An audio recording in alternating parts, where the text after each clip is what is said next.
Thank you very much. I would also like to thank Corinne Flick for inviting us here today to celebrate 20 years. And this is something that has been going on, as I said, for 20 years now. But one aspect that has not been mentioned so far, and that's as in art, function and structure have to come together.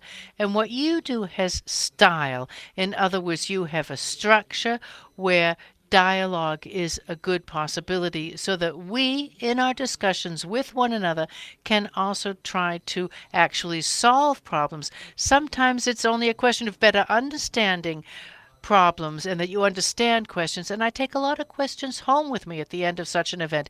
And this is what is so good about CONVOCO.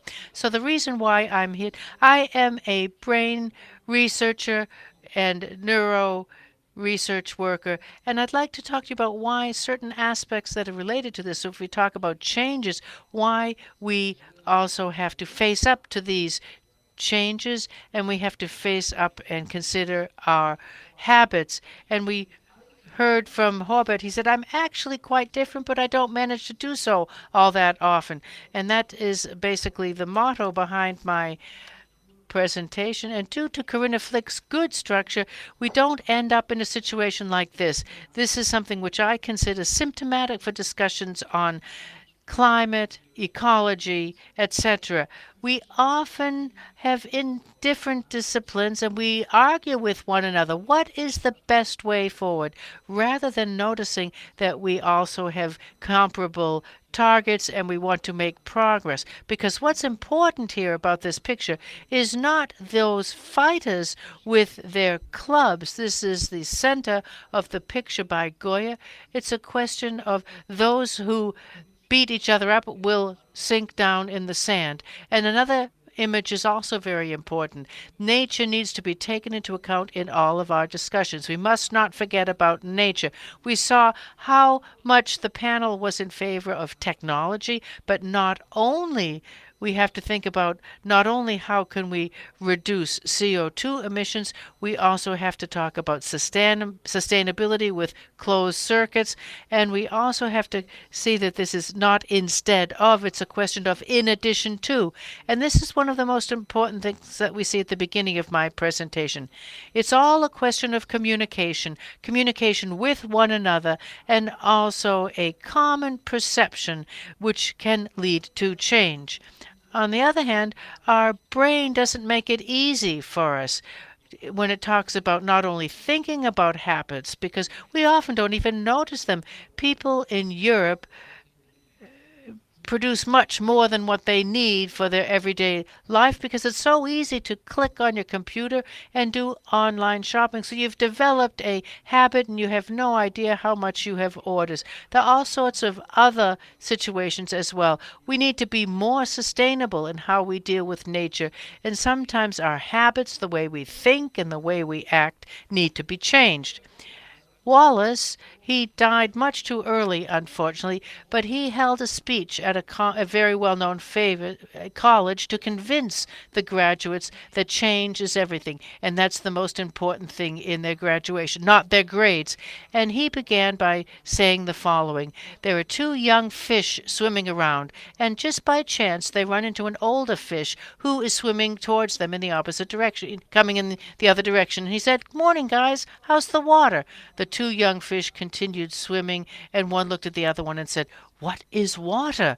So that is something that really shows us these are habits, and these are always directed in certain directions. It's usually something that we have not in our language, but these are under the basal ganglia, and this is not only available to your language and often mean that if there is a trigger, if there's a stimulus, you have a whole cascade of actions. And sometimes in political discussions, I can see if that a stimulus falls, that a whole cascade of arguments will be given. And this is then something which can be just as the case with certain activities. For example, take a bowl of fruit while you're watching TV, and if you have a bag of potato chips and then it's the chips you eat and not the fruit, you plan to change that next time around. But these are the automatic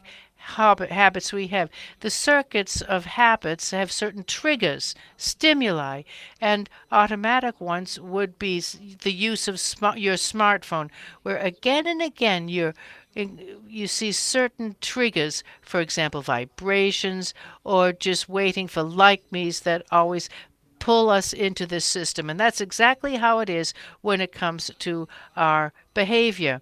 So the question is, what do we want? We can't just give up our routines, but to change our routines, we have to replace them with a new routine. And we have to ask ourselves what the reward is. We have some wonderful examples. We've heard them already. Why e-vehicles are not only good for the climate, but they can also be fun. And you have reduced noise and just the way you can drive, and it's a more uniform ride, all sorts of other things that we've heard already. So it's much more fun. It would be even more fun if they were less expensive and if the batteries would last longer. So there's a lot of work to do that. People are willing to give up their habits and routines if they believe that this is possible. And that is the problem with some of the regulations that people want to have. And we also see that there is some of the things we have to convince people of what you want to change. And then generally, if you are convinced yourself, then you can also see that changes are necessary. Authenticity is something that's important, and it's important and decisive in your communication. We are more willing to do something as a group rather than as an individual, so to support one another. And we also have to think about what some of the triggers are, which then you can send off as incentives in order to begin something new. And at the same time, we also see that deadlines are good so that the triggers can be sent out. And it's also a good idea to simulate a situation that you want to either avoid, it's too hot, for example, or diversity in the ecological sense of the word, or you think about where you want to arrive. And for your brain, the more precisely you simulate something, the more willing we are to go along with such an aim. But on the other hand, and here we often see digital media get in the way, we also have to be attentive. We have to be attentive. We have to focus on what's important, and we shouldn't be distracted all the time. That's something that we heard already by problems that can be easily solved. We also have to take a look at the tough problems as well. But that's only possible if we focus on that. And it's also important in all change processes, we shouldn't do too much at once.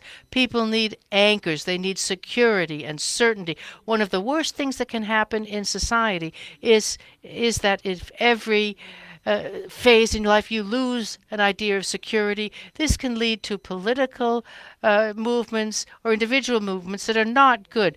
But the brain is resistant. Take a look at this with an animal. I was vice president of my university for quite some time, and I know how you can deal with the different types of living beings. And it really hurts if you take this African bullfrog, but you also take our habits. If you take our habits away from us, then the frog will also yell at you. And it's really hard for the frog. And I think when we talk about change and transition, then of course these changes need to be taken very, very seriously. Otherwise, we'll be going in the wrong direction. We'll be frustrated. We have to plan for failures. And this is not, we see how difficult it is to change your habits. Now, if you try to convince someone to change their activities, then maybe they think that they will be better off in the future. But that means that the person thinking about this has to seek continuity between himself and the self in the future. And this is something that this is not the case in neurological studies. If we think about ourselves in the future, imaging, this is exactly the same as the brain activities, the same as if we think about another individual. So if we imagine ourselves in the future, it's not us, it's somebody else.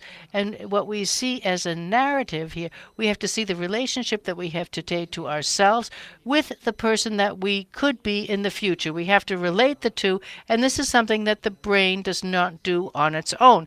So that means that when we talk about plans for the future, this can lead to major problems because we always believe that we're convincing people with arguments of what's going to happen in the future. But this is an imaginary self, and that's something that we will have to trigger. So the other point is, and you're familiar with this from discussions, you just if you have a long presentation, you only hear what you believe beforehand. That's the case with the internet. You have the World Wide Web. We have all the information we need, and people are going to act better. But if people don't know much about something, and if they get a huge amount of information, then their black and white way of thinking will be even more. This is conversation bias. Now, if I give you this picture, if I say that this is a shell and we have then the photograph glued to this, I cannot resolve this, and the person will then tip over. This is not in the picture, it's your brain. You don't have to take drugs to do this. This is something that the picture does itself. What's decisive here is that this information, that you have to have this information, because if you change the way you look at the things you look at, change. This means that it's very, very important in all of our discussions, especially when we talk about questions of sustainability as well as diversity in nature. It's very important for us to have perception, which is taking a look at the world. Otherwise, we cannot convince people with facts. I could say this is a bowl of fruit, and I can turn it right in front of you, and I can turn it upside down, and it can turn into a face. So depending on how we perceive something. But there's another excellent example as well in the background, and this is what we're doing here. You can see how AI is becoming better and stronger and more comprehensive. And every year now, for 20 years, they tell us that we will have autonomous driving, and we can say that it will be by the end of next year that we'll have cars driving without drivers.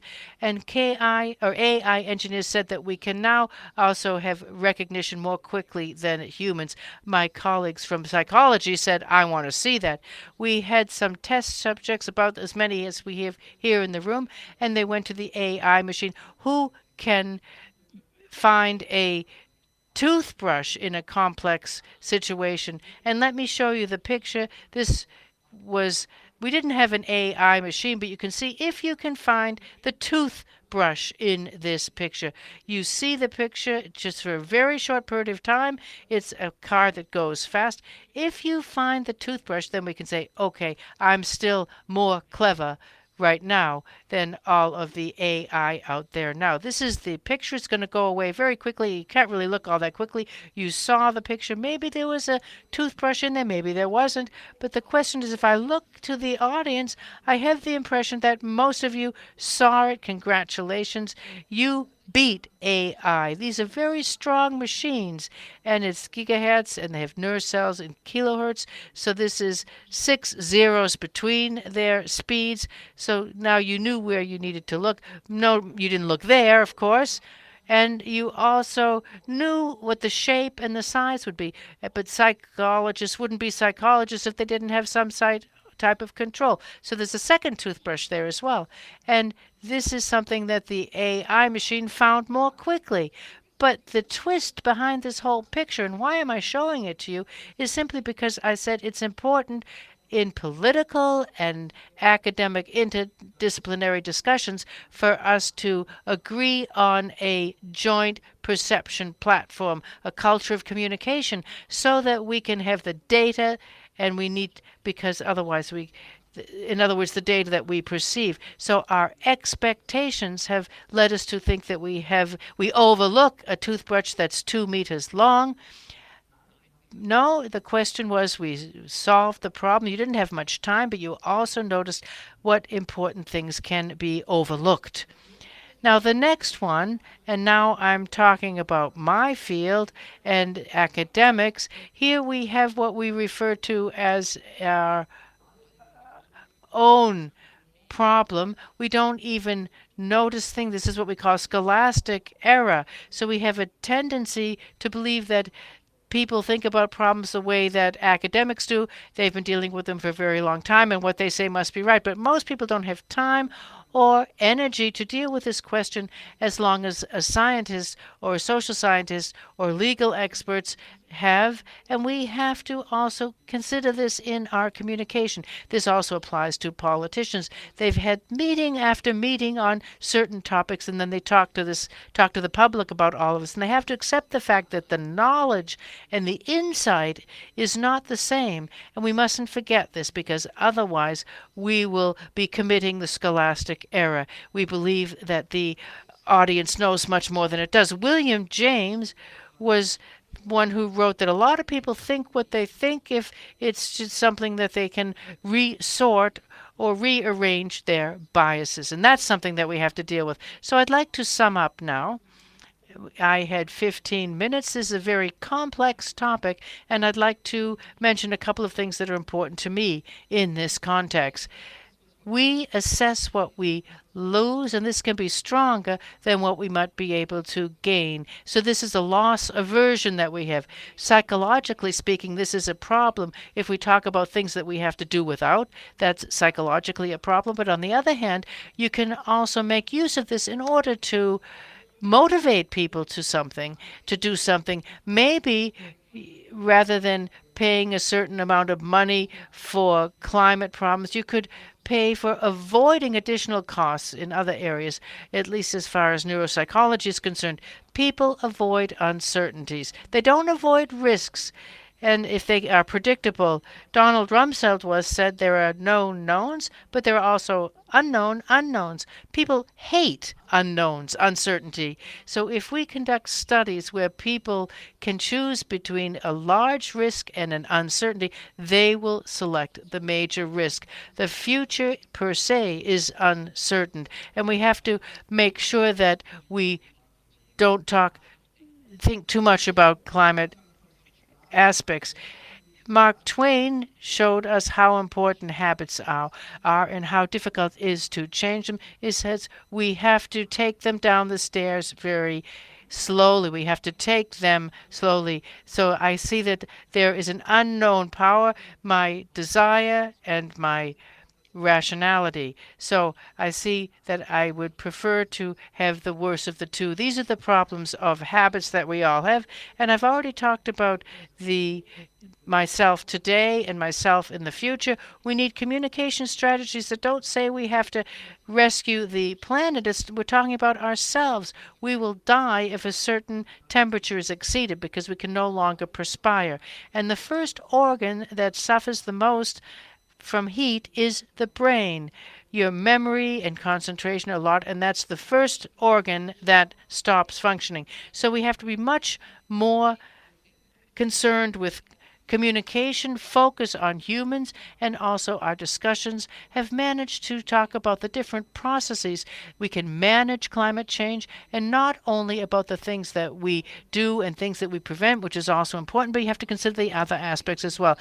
I research learning as well, and one final aspect is that we have clever people, and they on our planet. That's why we need to have our pupils as clever as possible when they graduate from school. But the results in Europe show that the kids have gotten worse and worse, because if you try to use it, maybe there are too many distractions. It has nothing to do with corona. These are processes that have been going on since 2012. So we have to be careful here, because knowledge about the world we live, and we don't want this to be our students later on. So I'd like to thank you all very much for your attention, and I hope you have a wonderful rest of the day. Thank you very much.